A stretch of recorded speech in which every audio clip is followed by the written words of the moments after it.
evening. Good evening. It is a Tuesday night. It is March 5th. It's raining cats and dogs here in Connecticut.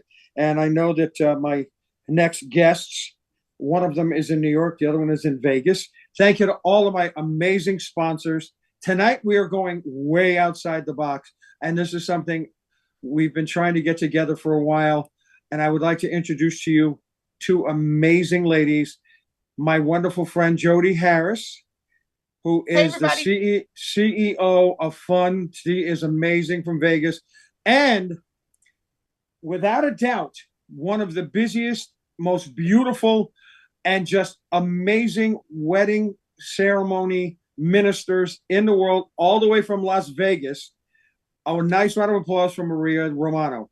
Jodi, I want you to do me a favor. Talk about Maria for a couple of seconds, because you know her more than I do. Absolutely. Hi, everybody. Good evening. Thank you so much. Yes, you usually see me in Vegas.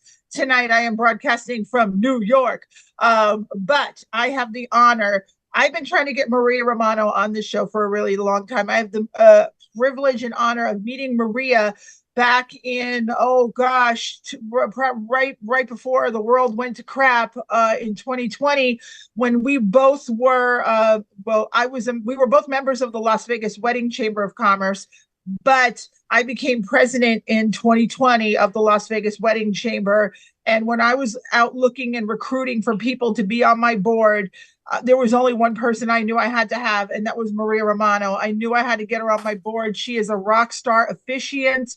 She just, we have a connection, a bond. She's a real professional. I've seen ministers in Las Vegas do ceremonies, and that's one of the things we're going to talk to you guys about tonight, is because a lot of the DJs want to get into the whole minister thing. So that's why we're kind of tackling this topic. But I see ministers all the time, right? Destination DJ, do wedding ceremonies.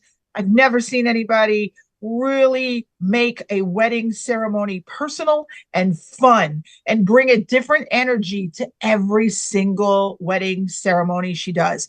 When you see Maria Romano at a ceremony, it's not the same canned speech. A ring is a nice piece of jewelry. No, Maria customized everything, makes it personal. She's a doer. She's a mover. She's a shaker. She just recently came back from speaking at David Tutera's event on leading a team, and she's just all around a great professional person. So Maria, I'm going to throw it to you, girl. Wow, thank you. Gosh, thank you. I'm so glad you're telling me live, even though we're digital, and not that I'm not dead in a box someplace or in an urn. It's almost like, oh my God, this could be a eulogy, right? We don't want that.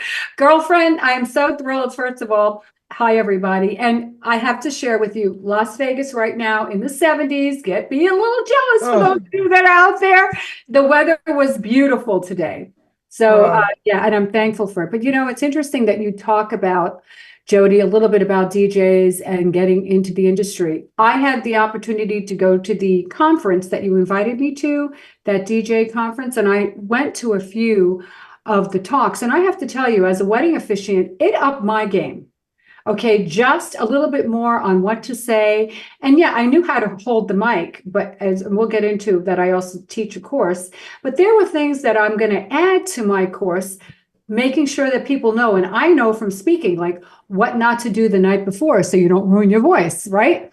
What to do, right? How to handle a mic, how to handle people. And so that is so important to do that. And as DJs, sometimes you have officiants that they just really don't know what to do. And it really is a reflection on the whole wedding team, wouldn't you say? Absolutely. Amen. Question, real quick. How did you get into this line of work? Well, that is a good question. So I was in the rental-car industry for many years with my late husband. We sold our business in 2010. But let me preface it first. My late husband had a heart transplant. And I'm going to say this again, heart transplant in 1997. Yes. And he lived till 2012 with a new heart. So that was very challenging. And we had to sell the business. And towards the end, when he passed away in 2012, he was in a wheelchair on oxygen.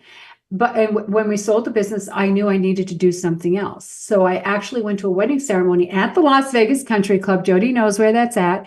A woman performed the ceremony. I was looking for something to do. And, having run a big business for many years, I didn't want that headache. I didn't want the payroll. I mean, it's a lot.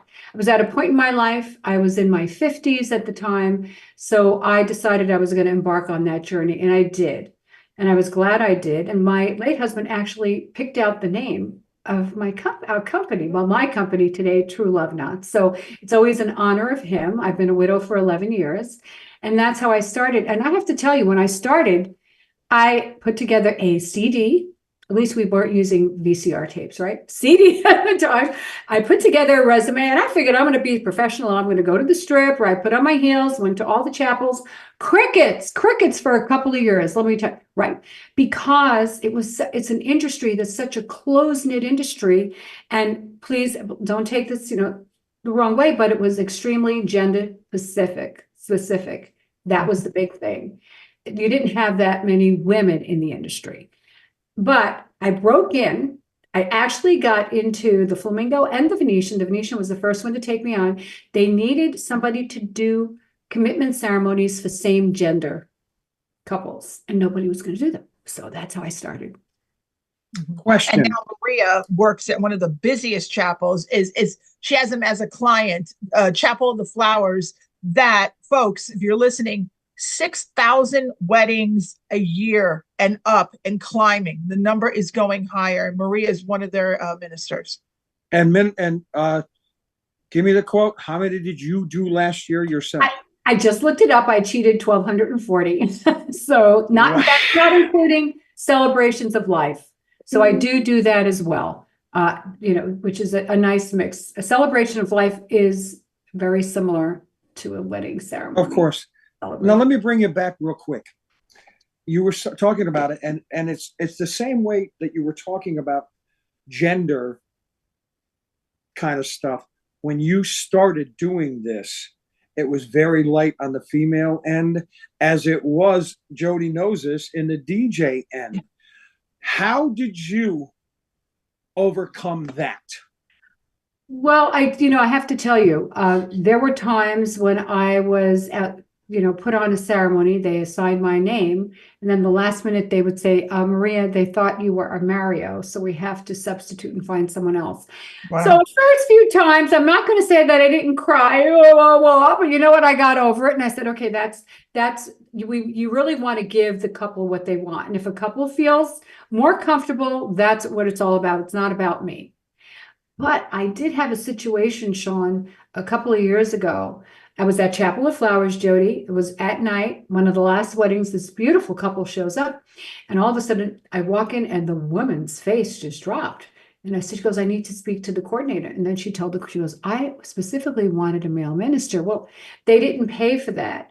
So I told her, I said, listen, we have two options. You can move the ceremony tomorrow, or I can perform your wedding ceremony. And I guarantee you're going to love it. Guess what? They loved it. But you know what? It's difficult to overcome that sometimes. And I still get that. I still get that once in a while. I'm sure you do. And what difference?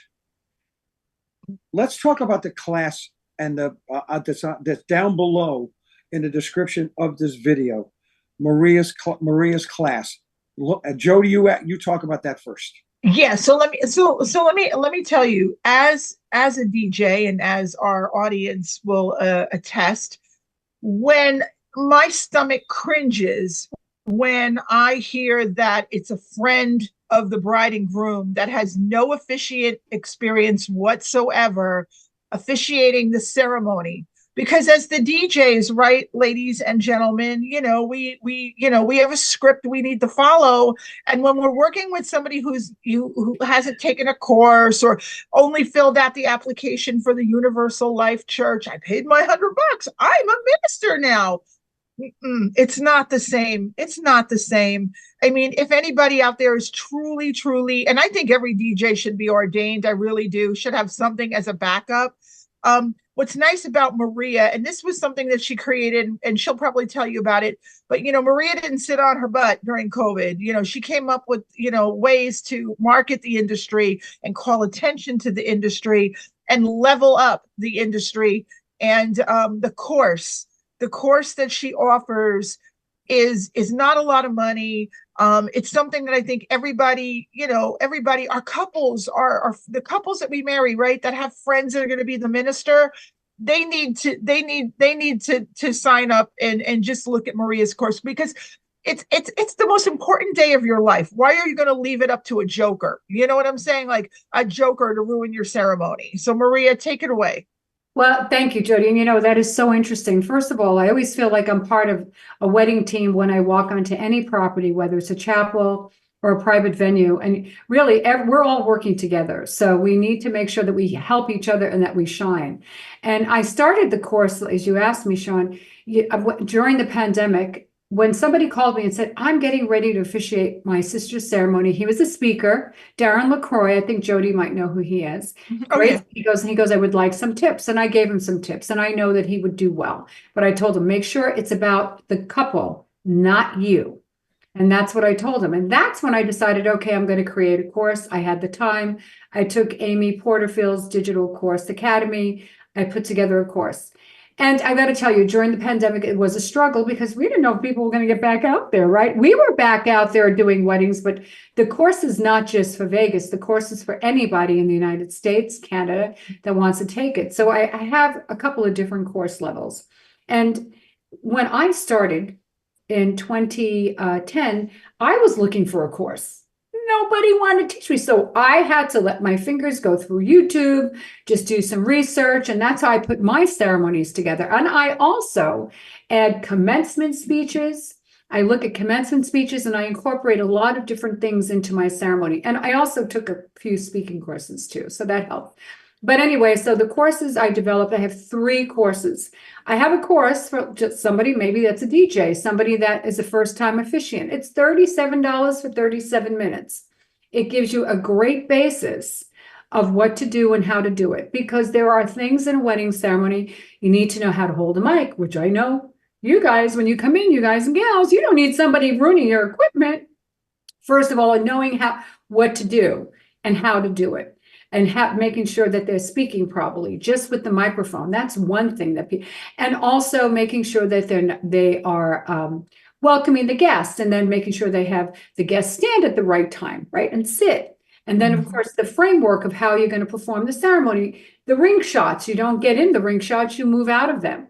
The same thing with when you pronounce them. First kiss, you move out of the shot, and you've got to lead everybody. And that's the key thing. So even my 37-minute course is great. Then I have one where it's 14 videos. Somebody wants to learn how to really do this, they can take it. And then I do private coaching, which of course is a lot more money, but it's somebody that can really elevate themselves.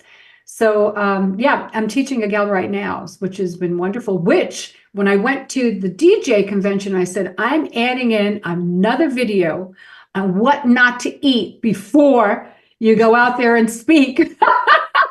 Don't drink. Oh, don't drink. No, I've seen more weddings ruined over alcohol. Oh, you know what? Don't you see that? We see it all. Listen, I have had officiants show up that are first timers. Yeah. And you can tell that they've either been smoking, and I'm thinking, oh my God, how's this going to go? And 2 weeks ago, I had a gentleman show up. He says, so I'm here. Now, this is 10 minutes before the ceremony. I said, yes. I said, now, I understand you're going to perform the ceremony. I'm going to pronounce them. He said, yes. He says, you're going to give me a script? I said, that you're supposed to bring your own script. I said, I can show you the blocking, but he goes, I don't know how to do this. So he said, you know what? Let me speak to my friend. He said, and he told his friend, he says, I'm going to have the minister do the ceremony. That was so smart. Yeah. Go aside. He could have ruined the day. Absolutely. He could have ruined the day. And they don't realize, and people don't realize that as well. But, listen, it's just the way of the world. And there's a lot of people that are looking to have their family member or friend to perform their ceremony. And it is the most important part of your special day. It's the kickoff. That's wedding celebrant sets the tone. It makes all the difference in the world. Absolutely, 100%. Now, to go back to that, you are a minister. You're not a justice of the peace or anything. Do you have to have a special license where you are? When I got my license here in Las Vegas, it's actually for the state of Nevada. It was a lot more difficult than it is today to get it. I had to be affiliated with a religious organization. That's what they required. So I was able to find one, and it was not easy because you had to find one that they approved. However, as it's evolved, you can get your officiant's license. You don't have to be affiliated because some people aren't. You can't just say that you can only. So that's the difference. But it was difficult. But it doesn't matter how. If getting your license is one thing, it's really taking the time to learn the craft or skill. It's somebody's magical moment, and your part. And it's an honor. It's just like a celebration of life. It's an honor to be the mistress, master of ceremonies, to do that. So you need to know what you're doing. And I find that the ceremony, out of all the aspects of what we do, is the most stressful part. It's when the people are the most nervous. They're scared, they're nervous. You got to break it up. You got to add some levity to their event. That's why I never got into the officiating side of it, because I just can't deal with that stress, that level of stress. When I get them, they're ready to party. They're ready to have a few cocktails. Maria's got them like they're shaking. Right, Maria? They're just shaking. Oh, and they'll ask you the same question 5 times because they don't remember. And you see that, Sean, as well. Absolutely. You've seen that many times. So the officiant really is the person taking control. And they're actually, and you're controlling the couple, the bridal party. You're telling the guests what to do, what they're going to do next. And that's how that works. And sometimes officiants just walk out after the ceremony and the guests are looking around like, what the hell's going on, right? So you're that person. They're looking to you to lead them. I am also a celebrant. I'm a minister, as they say, because I could spell my name right. Good for you. And everybody that knows me knows I do it Big Daddy way. But Maria, I am going to tell you right now, and folks out there listening, below the description of the video, get on this woman's site. I have listened and watched. We met during COVID. Yes. I spoke to the Las Vegas wedding chamber, correct? Yes, you were on the. I did. Yes, I was there virtually. Yes, but you sure did. Jodi, tell us a little bit about you guys together when you do a wedding together, when you're doing at flowers and everything else. Explain that. Mostly our events that Maria and I do are off the chapel property because so we have a contract with the Mirage, and we do a lot of volcano weddings at the Mirage. Believe it or not, folks, the volcano is back. And if you'd like to get married at the Las Vegas volcano, renew your vows. It's pretty friggin' cool. Coolest spot ever. It's hot, Jodi. It's hot. It gets hot when that volcano. It's hot. But no, we work together, as a team. I'll send her my timeline. I'll talk to my clients. I send Maria my timeline. So Maria knows that there are 7 pre-ceremony songs we're going to play. Maria knows, or the minister knows, what song the wedding party is walking down the aisle to, what song the bride or the person getting married is walking down the aisle to. And if we're not at the volcano and we're at a property like the lake, what the recessional song is. It's also nice that Maria talked about it a little bit earlier, and that's why it's so important to, I'm a firm believer in education. I can't get enough education. Everybody knows me.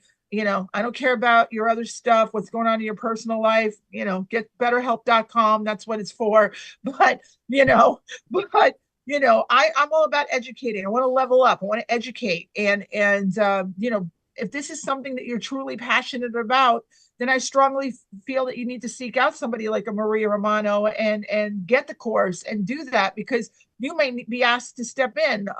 But that's what's so important, because the friend doesn't know anything about the timeline. The friend doesn't know that these songs are going to happen or what she's walking down the aisle. The friend doesn't know where to, once you pronounce them, a married couple, doesn't know to step to the side, the right or left. So, we work very well together. We create magic together, and we make it fun. We make it fun for people. It's interesting you say that, because when some properties we work at together, even the actual coordinator who's leading the ceremony doesn't even know what's going on. So if I would ask them how many people are walking down, but beforehand, because that makes a difference, then you'll know when you have everyone stand. So there's different things. Or if you're dealing with same gender weddings, who happens to be the lead? And Jodi is able to provide me when that's something that a good officiant is going to find out, at least get that answered by the couple beforehand or when they get to on site. And I think that makes a difference. But you also talking about having someone else perform your ceremony. What's important is making sure they do the paperwork right. Because if they don't send in the paperwork, it doesn't matter. Okay. We've had situations in Las Vegas where somebody never filed the paperwork. 30 years later, the woman went to file for Social Security, and guess what? Her husband died. There wasn't anything there. So, these are little things that you think are nothing, but it's a big deal. It's a big deal. And the big thing is, to go back to the both of you folks out there, most every wedding that they do as a DJ for Jodi and as a minister for Maria, they're all from out of town. These are destination weddings. There's nothing local that Maria, I don't think you do any local. Am I correct? I do a few, but really Okay. they're a handful. I do have people that will seek me out, which is great. But you know what also is we get to see a lot of different people and different types of different backgrounds. And Jodi can attest to it and probably share some great stories. I'll never forget when I walked in the chapel one day and it was a gentleman's name. And I walked into the room for the bride and that gentleman had a beard and a wedding dress and a veil. So, you really need to be sensitive. And that's the way of the world today, to sensitive. And some people, right. And also when you're performing the ceremony, especially when it's same gender, transgendering, whatever it is, non-binary. I mean, these are things that you just don't think about that might come up. So, and even with somebody you might know. Okay. So that makes a difference as well. And do your research. Yep. And believe it or not, there are a lot of ministers that will not marry same-sex people or non-binary people. So that's really, really important too. So if you embrace that and you need to get it out there. But no, we Maria and I were very lucky because she said around the country, but really it's around the world. I mean, we marry people from Scotland. I had people from Scotland. I had people from the UK, lots of UK people. And we sure missed them during the pandemic. I could tell you that. We sure missed our international travel. It took them a long time to get back to us, but they are back in Las Vegas. They're back getting married and they are spending money and they are doing some big weddings. Some really nice weddings. It's interesting. You talk international. I married a couple not too long ago. They're from Israel, Jerusalem, and they had to come to Las Vegas because they were different religions, and you cannot get married there in that country if you have different religions, but you can get married outside of the country and they will recognize it. Yep. I know. Well, crazy. Yeah. 20 the way the world is. But we got to cut this. My ladies, oh my heavens, we could be on here for hours. We'll come back. Yes, we'll do a part 2. Bring us back. Jodi, let everybody know how they can get in touch with you. They can find me on all my social media is at jodiharris.online. So jodiharris.online. Just go there. My company is called Sight and Sound Events. But yeah, Jodi Harris online. And Maria, you. Well, first of all, thank you, both of you. Jodi just rocks. I'm so honored that she's my friend. I'm honored to know you, Sean. And you can find me at Knobnots, knots.com. Any questions, reach out to me. I want to see you well. And that's below in the description of the video. Well, ladies, I thank you. If anybody has any questions whatsoever, hit us up below and we'll be more than happy to do it. Again, Jodi Harris, Maria Romano, Big Daddy loves you both very, very much. Thank you. To all of my sponsors, thank you. And just a quick thing, next week, I have Mr. Todd Powers and his wonderful son, Cam Powers, with me next Tuesday night. But, again, an honor and a pleasure. Big Daddy loves you. Y'all have a great night.